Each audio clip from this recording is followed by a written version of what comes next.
So I'm not looking even remotely presentable for this, but this is a rant that I've been just bottling up inside for a while. And while I do want to focus on my more higher quality content videos, I just need to let this out here. It's been a whole culmination of things, really. I really don't feel that well, this is just so obvious. Sometimes I feel like I can't even like really say these things because it's just like too obvious, just like a no duh.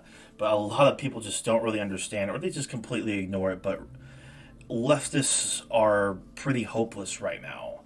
It's instead of focusing on actual pressing issues and implementing change and changing minds, changing hearts, just trying anything to reach out to whoever it is, the disaffected youth, young men, or even liberals. I mean, you can reach out to conservatives as well, but obviously there are a lot of them that are way too far gone.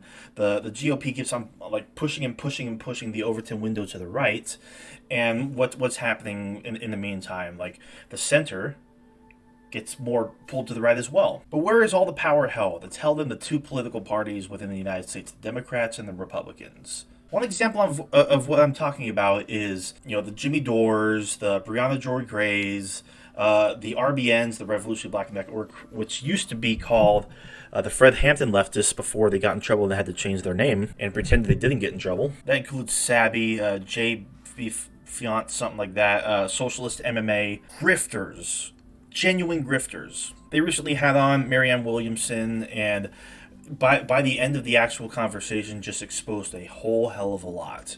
When they couldn't pin anything particular on Marianne Williamson, and if they weren't getting quite the answers they wanted, a couple more of the clowns from the network just jumped onto the call, and that was just like chaos, and it was just cringy and embarrassing. It's these people that claim that they are the purist leftists, that they are the only answer, they're the only ones you should be listening to. If you don't fit their mold, if you don't pass their litmus tests, you're an enemy, you're a sellout, you're any given number of things. You're an imperialist, this and that.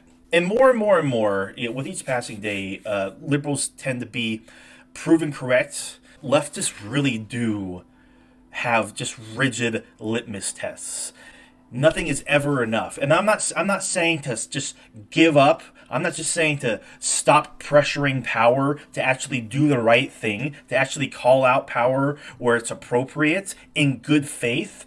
But Jesus Christ, yes, there are a whole lot of things that liberals fall short of, Democrats in general. If your only focus is getting sound bites to promote your brand, or just ask questions that are only framed from gotcha or haha, you're a hypocrite, then there's no substance behind what you're doing at all.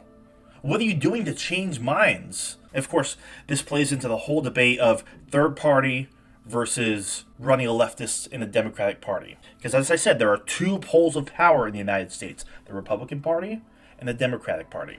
It is no secret that third parties are systematically oppressed and just neglected entirely. Not every single state will even have third-party candidates on their ballots. To even have a chance, you need to get 5% of the vote, and then you might actually get some federal funding from the FEC. But even with that, the last third-party contender that actually had any modicum of a shot was Ross Perot in 1992. He got about 19% of the votes.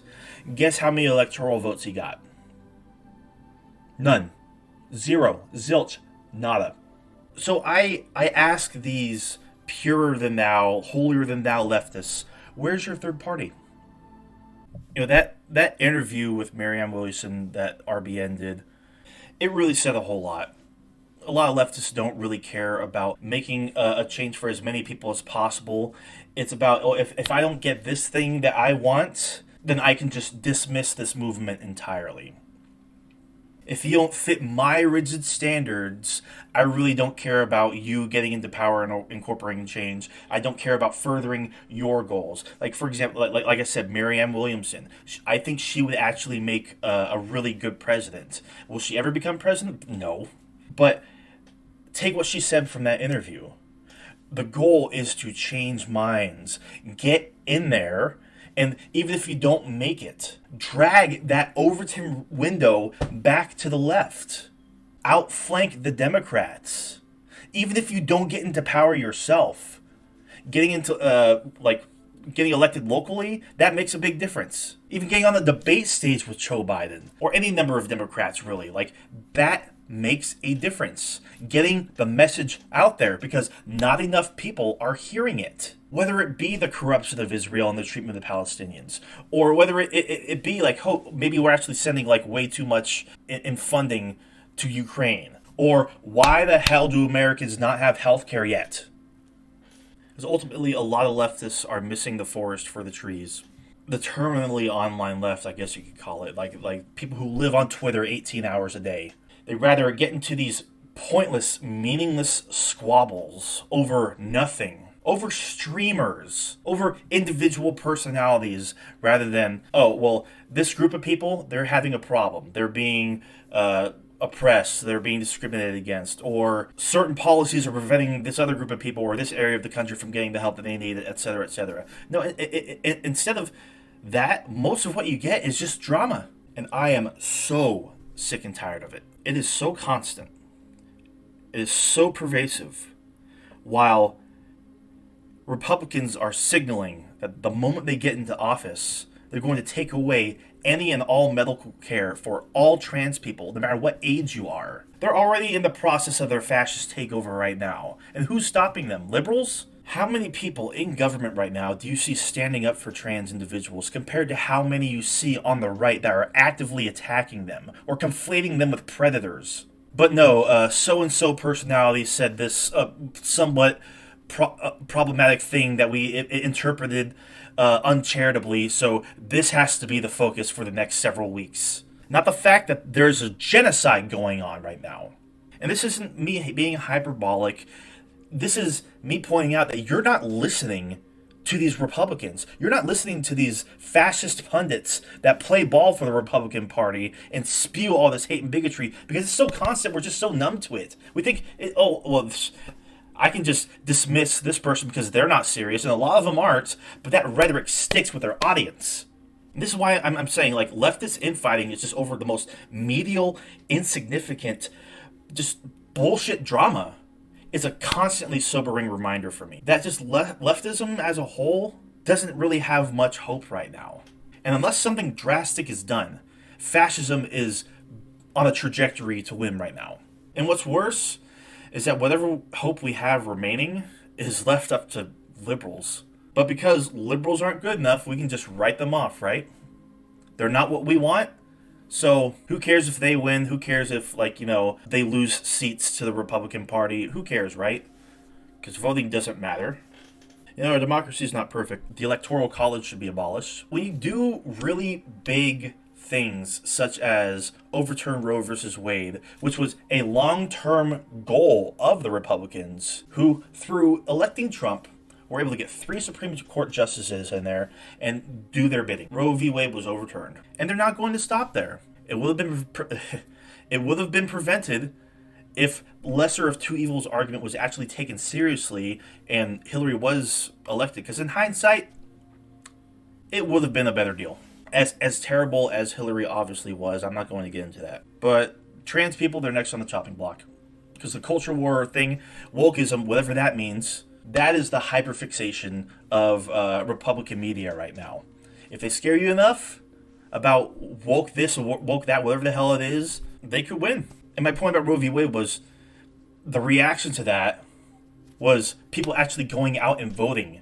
That's why the Republicans didn't have a good turnout. So if anything should be taken away from this at all, it should be 1, vote.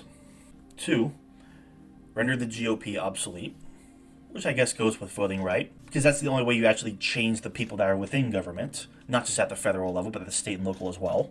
And 3, unless you can just infiltrate the FEC and actually change the way parties get funded, we're going to have to drop the whole third-party thing. Because getting representatives into the Democratic Party to pull the Overton window back to the left is what's been going on for the past 5 years or so, and there still needs to be more progressives in there. Katie Porter is running for Senate. That's excellent. We need to flip the House back to the Democratic side.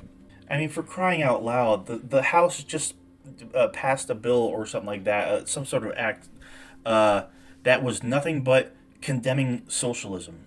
That's it. Congress got together just to say socialism bad. Wow, I've never heard that before. That's making such a big difference in everyday people's lives, right? If the Democrats were as petty and childish as the Republicans, they should introduce a bill condemning fascism just to see how many of them vote against that. Anyway, that's pretty much it. I really hope that liberals aren't the only hope that the left has, since it's liberals that have the power right now and not leftists. Break out of your bubble. Get off of Twitter. It's not real. None of it is real. Just stay away from the drama. It's not helping anyone at all.